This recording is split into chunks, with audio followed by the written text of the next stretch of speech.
Hare Krishna. Hare Krishna. So we're just sitting under the London Eye.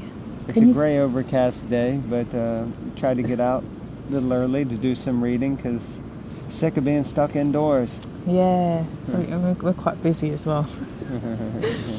Alright, so it's Canto 3, Chapter 6, Text 31. Chapters entitled Creation of the Universal Form. Nearly finished this chapter actually. In fact, we may finish it today. Maybe not. Let's see. Alright. Om Namo Bhagavate Vasudevaya. Om Namo Bhagavate Vasudevaya. Om Namo Bhagavate Vasudevaya. Text 31. Thereafter, the power of protection was generated from the arms of their gigantic Virat form. And in relation to such power, the Kshatriyas also came into existence by following the Kshatriya principle of protecting society from the disturbance of thieves and miscreants. Purport. As the Brahmanas are recognized by their particular qualification of inclination towards the transcendental knowledge of Vedic wisdom, so also the Kshatriyas are recognized by the power to protect society from the disturbing elements of thieves and miscreants. The word anuvrata is significant. A person who follows the Kshatriya principles by protecting society from thieves and miscreants is called a Kshatriya, not the one who is simply born a Kshatriya. The conception of the caste system is always based on quality and not on the qualification of birth. Very important point. Birth is an extraneous consideration. It is not the main feature of the orders and divisions. In Bhagavad Gita, chapter 18, text 41 to 44, the qualifications of the Brahmanas, Kshatriyas, Vaishyas and Shudras are specifically mentioned, and it is understood that all such qualifications are needed before one can be designated as belonging to a particular group. So just like the verse in Bhagavad Gita says, Chatur Varnam Maya Shrishtam Guna Karma Vabhagishaha. Guna and karma is what determines one's varna. Guna means qualities and karma means activities. So according to one's activities and proclivities and according to one's nature, that's what decides whether you're a Vaishya, Shudra, Brahmana or Kshatriya, not just because you're born in a certain family like that. Interesting. Lord Vishnu is always mentioned as the Purusha in all Vedic scriptures. Sometimes the living entities are also mentioned as Purushas, although they are essentially Purusha Shakti, Parashakti or Paraprakriti, the superior energy of the Purusha. Illusioned by the external potency of the Purusha, the Lord, the living entities falsely think of themselves as the Purusha, although they actually have no qualifications. The Lord has the power to protect. Of the three deities, Brahma, Vishnu, and Maheshwara, the first has the power to create, the second has the power to protect, and the third has the power to destroy. The word Purusha is significant in this verse because the Kshatriyas are expected to represent the Purusha, Lord, in giving protection to the Prajas, or all, those who are born in the land and water. Protection is therefore meant for both man and the animals. In modern society, the Prajas are not protected from the hands of the thieves and miscreants. The modern democratic state, which has no Kshatriyas, is a government of the Vaishyas and Shudras, and not of Brahmanas and Kshatriyas as formerly. Maharaj Yudhisthira and his grandson Maharaj Parikshit were typically Kshatriya kings, for they gave protection to all men and animals. When the personification of Kali attempted to kill a cow, Maharaj Parikshit at once prepared himself to kill the miscreant, and the personification of Kali was banished from his kingdom. That is the sign of Purusha, or the representative of Lord Vishnu. According to Vedic civilization, a qualified Kshatriya monarch is given the respect of the Lord because he represents the Lord by giving protection to the prajas. Modern elected presidents cannot even give protection from theft cases, and therefore one has to take protection from an insurance company. True.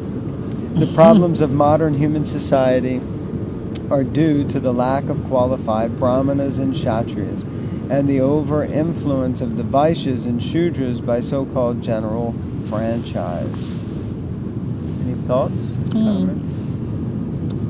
Interesting point that the elected presidents cannot give protection from theft cases. Yes. Yeah. And that's because society is not run by Kshatriyas and Brahmanas, but it's run by Vaishyas and Shudras. So they're too interested in their own sense gratification and self-satisfaction. Brahmanas are generally renunciants and renounced in a sense that they're not really so concerned for their own sense gratification. And Kshatriyas are all about giving protection and enforcing the law, which ironically means that probably in countries where they have more kind of martial law type of thing, or in places where the streets are kept very clean, because if you throw litter on it, they'll chop your hand off. I mean, it's unfortunate, but for people who know that to litter, it's not good, so they wouldn't do it anyway, they're not so concerned. It's only the people who really don't care and are slobs that like to throw litter around that seem to have a problem with it. Sorry, I'm rambling a bit, maybe promoting things that might be considered a little fascist or harsh. Text 32. The means of livelihood of all persons, namely production of grains and their distribution to the prajas, was generated from the thighs of the Lord's gigantic form. The mercantile men who take charge of such execution are called Vaishyas. Purport. Human society's means of living is clearly mentioned here as Visha, or agriculture, and the business of distributing agricultural products, which involves transport, booking, banking, etc. Industry is an artificial means of livelihood, and large-scale industry especially is the source of all the problems of society. In Bhagavad Gita also, the duties of the Vaishyas who engage in Visha are stated as cow protection, agriculture and business. We have already discussed that the human being can safely depend on the cow and agricultural land for his livelihood. Interesting, that word. Excuse me, Vaishya comes from the term Visha. And Visha means agriculture and business. Interesting. Okay. The exchange of produce by banking and transportation is a branch of this type of living. The Vaishyas are divided into many subsections. Some of them are called Kshetri, or landowners. Some are called Krishna, or land tillers. Some of them are called Tilavanik, or grain raisers. Some are called Gandhavanik, or merchants in spices. And some are called Suvarnavanik, or merchants in gold and banking. So interesting. It's not just Vaishya in general. There are many branches. The Brahmanas are the teachers and spiritual masters. The Kshatriyas protect the citizens from the hands of thieves and miscreants, and the Vaishyas are in charge of the production and distribution. The Shudras, the unintelligent class of men who cannot act independently in any of the above-mentioned activities, are meant for serving the three higher classes for their livelihood. Formerly, the Brahmanas were given all the necessities of life by the Kshatriyas and Vaishyas because they had no time to spend making a living. The Kshatriyas would collect taxes from the Vaishyas and Shudras, but the Brahmanas were exempt from paying income tax or land revenue. That system of human society was so nice that there were no political, social, and economical upheavals.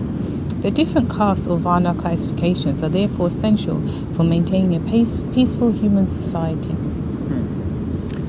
So, I mean, it's interesting because the Varnashram system, in one sense, it sounds a little utopian or nicely modeled. At the same time, we see that there was degradation and it turned into the caste system where Brahmanas misused their power or position, Kshatriyas overthrew Brahmanas, and now we have the Vaishyas in charge of most everything because it's all about money and mercantile. So, but it's interesting how the Brahmanas, they were just more or less taken care of. They were given things in charity, and they were respected and appreciated because they were focused on connecting with God, and they were giving education and training, and so they were valued in that way. So it's interesting because I think now teachers don't really earn much money hardly at all, and aren't really generally valued so much. They are in one sense, but not, I guess, monetarily. No. Interesting. Yeah, but footballers are. Yeah, footballers. They kick around a piece of leather, whatever ball. Yeah. They get ludicrous amount of money. Yeah, and basically that is Shudra type activity, I think. You see that school? Yeah, digging up, planting his nuts or something. Okay. Is it yours or mine? You.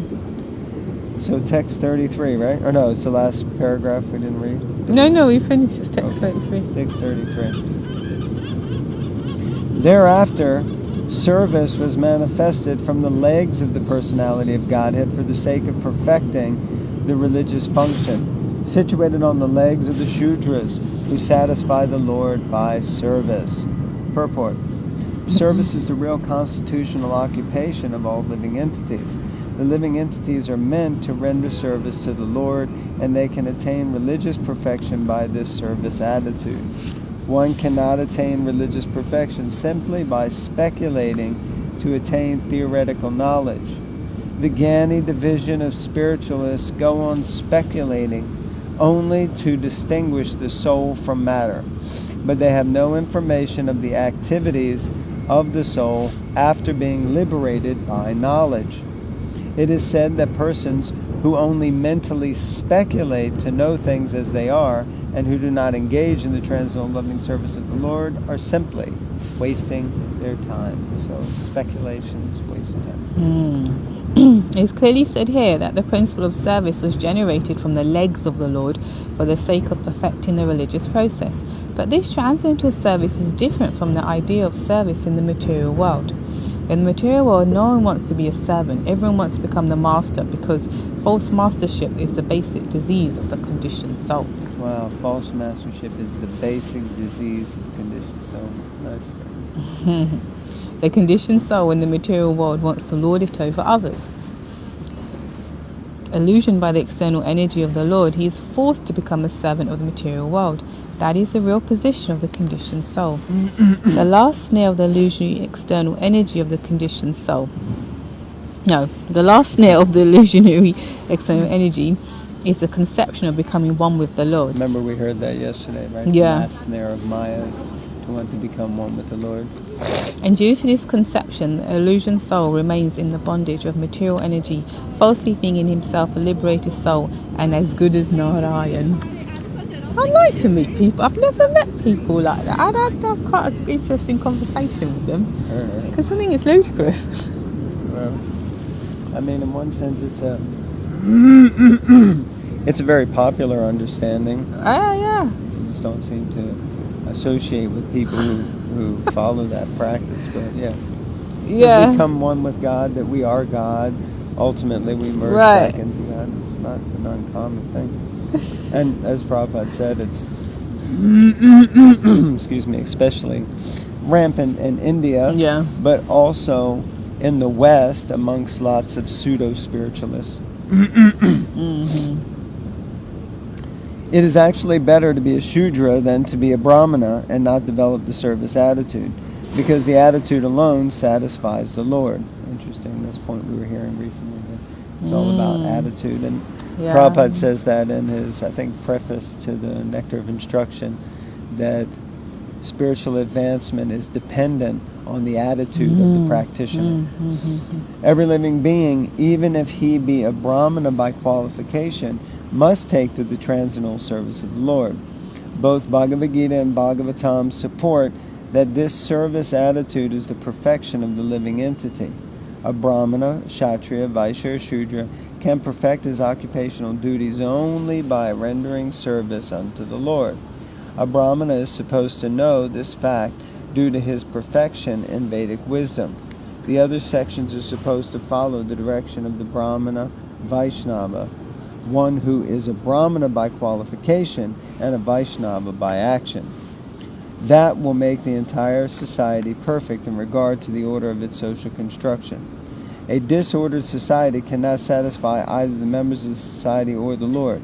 Even if one is not a perfect Brahmana, Kshatriya, Vaishya, or Shudra, but takes to the service of the Lord, not caring for the perfection of his social position, he becomes a perfect human being simply by developing the attitude of service to the Supreme Lord. So it seems like this is very, from this purport especially, and it's interesting that it's in the purport to the verse that talks about Shudras, because they provide service to all the other classes. So the mood of service, but specifically serving the Lord and serving the Lord's devotees, this is the a stress point, that one has to develop the service mood, service attitude. Yeah. Otherwise, better to be kind of Sudra than a Brahmana who doesn't have that good service attitude. Yeah, so powerful. Such a potent point, especially when you're trying to lead or manage some, I think Bhaktivedanta Maharaj coined that phrase, servant leader. Did I get that right? Well, it is a phrase, yeah. I mean, I heard it from him, yeah, he definitely uses the phrase. Yeah, and that's when I first said, and I thought, oh yeah, wow, in that mood of whatever position we may have when we're serving. I mean, I'm talking about some of the temple and that, but the mood should be, to serve. You don't get to a certain position and it's like material life, like Prabhupada says, which is another concept, which is to lord it over. Yeah. I remember because devotees, I guess we have different people watching, but devotees, when they sign letters off, like you might have seen Prabhupada sign letters off, he says, he says you have a well-wisher, but devotees write your servant, which when we don't, and this terminology, we just get used to it by accident. When I was working, I used to work government offices, I accidentally signed off an email, your servant. My colleague got it, because I was doing both things at the same time, service and otherwise, so I sent it to the wrong, I signed it off and wrong. She was horrified, and it really, then it woke me up, because I was like, whatever, but, I mean, I was embarrassed as well, because it was the work, but she was like, why would you put your servant? Because it was a work email, so I didn't send a temple email, but I signed it in my legal name, and it just flipped her over, what? The concept, what are you trying to say? Oh, it was really interesting. It was really...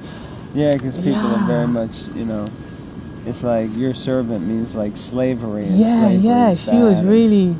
Yeah. You got a little friend coming. No, he's calling a squirrel, which is not a good idea. No, don't call it to me, because this video will be abruptly closed. He's over here, but we can't get him on the camera. We don't want him on the camera. I might have to excuse myself at this point. Add the video. I know Lord Krishna is in all living entities, but this ain't working for me. Hell, he's coming on you. Come on.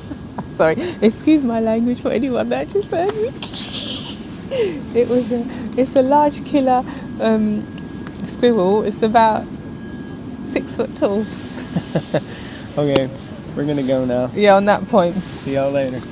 Hare Krishna, Hare Krishna. Please be safe from squirrels.